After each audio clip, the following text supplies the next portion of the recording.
کتاب کا نام نوٹ کیجئے، جزا اللہ عدوفہ بیبائی ختم النبوہ، لکھنے والے امام اہل سنت اعلیٰ حضرت فاضل بریلوی رضی اللہ تعالیٰ عنہ۔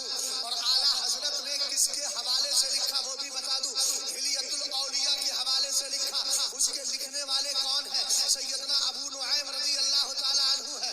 وہ فرماتے ہیں حضرت ابو ہریرہ نے کہا، عن ابی ہریرہ قال قال رسول اللہ صلی اللہ تعالیٰ علیہ وسلم نزل آدم بالہند واستوحش۔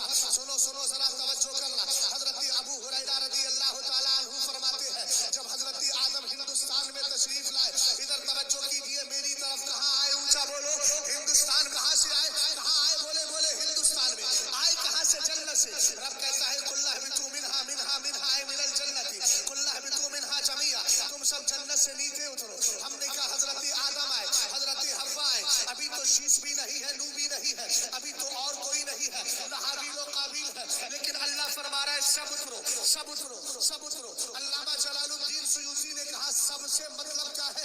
ای مع ذریتکما، آدم تم بھی اترو، حوا تم بھی اترو، اور قیامت تک تمہاری جو نسل آنے والی ہے آدم، وہ تمہاری پیٹ میں ہے، پیٹ میں وہ بھی اتر جائے۔ ہم اسی لیے کہہ رہے ہیں تم سب اترو، اس لیے کہ تم دونوں بھی اترو گے، اور قیامت تک جو بھی آئیں گے نا وہ سب تمہاری پشت میں ہے، وہ بھی اتر جائیں گے تمہارے واسطے۔ آج بدعقیدہ دیوبندی یہ کہتا ہے آدم علیہ السلام سے گستاخی ہوئی معاذ اللہ، اس لیے جنت سے نیچے اتار دیا گیا۔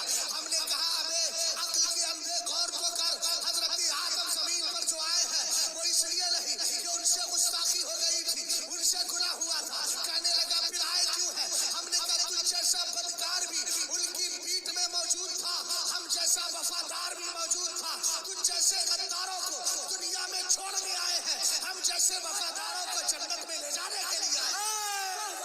حضرت آدم جب تشریف